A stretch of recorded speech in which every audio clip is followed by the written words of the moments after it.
What's going on, everybody? Welcome back to No Filter Chelsea. Yeah, it's been a few days since I've uploaded. Had to get stuff ready for work. I went back to work recently, as today. Just had some time off just to gather my mental, gather myself, make sure that I'm all set, ready to go back into the actual work field. This is just a side hobby. This is just a side thing that I like to do, rather than making it a full-time thing. If it gets to that point, it gets to that point. But today we're going to be going over the preview for Bournemouth versus Chelsea at Stamford Bridge, 7:30 kickoff time in the UK, 11:30 a.m. out here on the West Coast. Thankfully, I have a tomorrow off because of a doctor's appointment.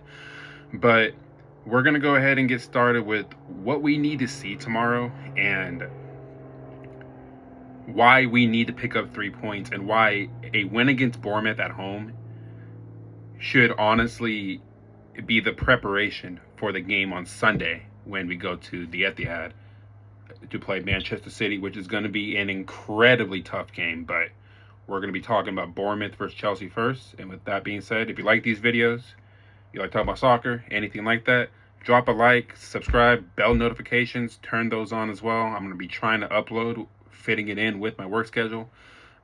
Share with your friends, get engaged in the comment section, please. I encourage it. I want to get engaged with you guys, talk about stuff, talk about the state of this football club and the state of football in general. So without further ado, let's get started. So tomorrow, 11:30 a.m. California time, 7:30 UK time, Chelsea hosts Bournemouth at the Bridge. Last time we saw them, we drew 0-0 in a pretty bland game. Not a lot of chances were created, and you can make the argument that Bournemouth could have walked out of there with 3 points, but we held them to a 0-0 draw. We didn't really create much. I'm expecting a completely different game now. Now, the game against Aston Villa, the first half was fantastic. Free-flowing passing, free-flowing attacks, direct, imagination, closing down spaces, and winning the midfield battle, which I initially thought that if we could win the midfield battle against Aston Villa's midfield and Tielemans and John McGinn, Onana, who came in later on in the second half, we could have, in my opinion, really bossed that entire game. But once we conceded that first goal that Ollie Watkins scored, and my thing is, I don't get why Ollie Watkins wasn't starting to begin with, because it would have brought more of a sense of urgency with us to play consistent for 90 minutes, not just play well till the 63rd minute when he scores and then we completely just give the game up to Aston Villa. They made changes in the second half. They won the midfield battle, were more physical, and they conserved a lot of their energy for that last 25 minutes of the game where they scored those 2 goals. And there are questions being asked from the center backs. There are questions being asked not by Robert Sanchez, because Robert Sanchez kept us in the game for majority of the time. And right now, in my opinion, he's up there for player of the season.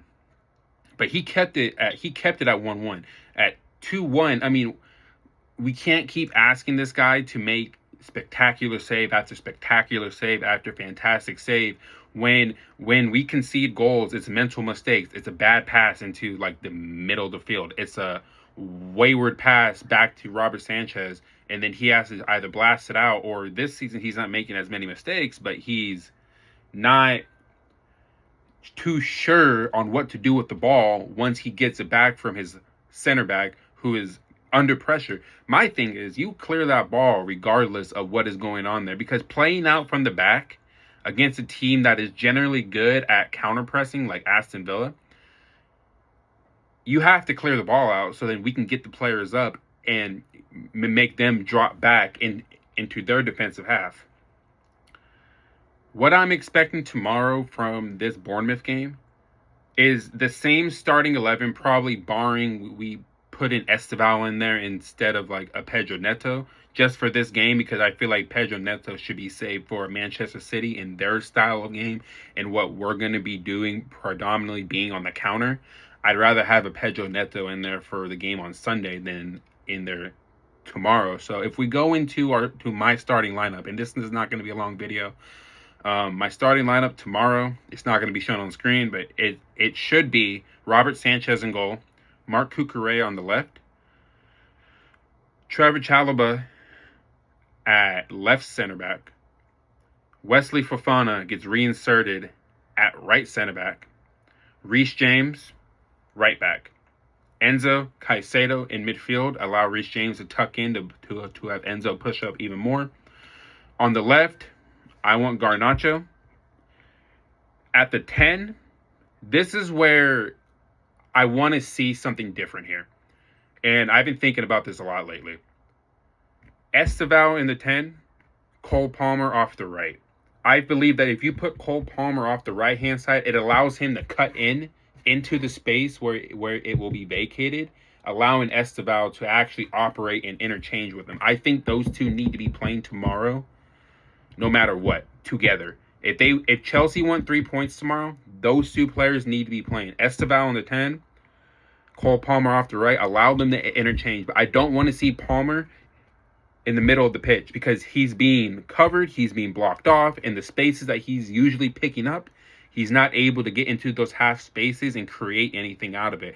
Him coming in off the right or off the left, like we saw in the Club World Cup, predominantly off the right, allows him to be more creative, allows him to be more tricky on the ball, and it allows players to run into space that isn't normally there, rather.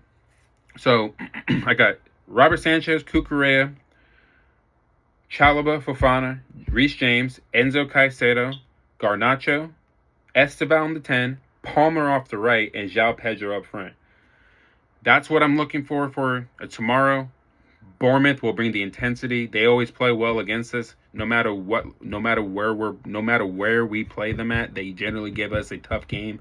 I'm looking for directness, imagination, and also Enzo Maresca needs to be good with his selection and game management. If we're up 2-0, make the changes that are necessary. But if we're tied 1-1, do not bring off the players that are going to sit there and create chances for you and possibly put the ball in the back of the net. I don't want to see Cole Palmer come off in the 70th minute. The only change that I will be willing to see is Esteban bring in Pedro Neto for that last 15-20 minutes. That's all I would want to see. But outside of that, I don't want to see too many substitutions tomorrow because the 11 that I picked out should go into the Man City game as the same 11. The only change I'm making on Sunday is Pedro Neto comes in for Esteval and you put Palmer back in the middle. But for this game specifically, I want to experiment with Palmer off the right, Esteval in the middle. For my scoreline, we need the points. It's not going to be an easy game. But I think we squeak out a 2-1 win. I think we win it late, we leave it late, and we get out of the bridge with 3 points. Looking forward to Man City on Sunday, which is going to be an incredibly tough game. I'll have a more in-depth preview for that game rather than this game because I'm throwing this together off the top of my head. But my starting 11 was just said. You guys agree? Drop your score lines down in the comments. Drop your lineups down in the comments. And for that, this is No Filter Chelsea. Drop a like, sub, bell notifications on, please. And I'll see you guys in the next one. Peace and love. Up to Chelsea. 2-1 Chelsea tomorrow. Please, oh please, get us these 3 points. We need to be back in this top 4 race. And to answer a few questions about our Chelsea in crisis, if they lose this game, they will be in a crisis. And heads will need to start rolling over there if we do not pick up 3 points tomorrow. But with that being said, I'm Jason, No Filter Chelsea. Thank you guys for watching. Peace and love. Stay up. Be with your family. Stay healthy. Love y'all. Thank you. Peace.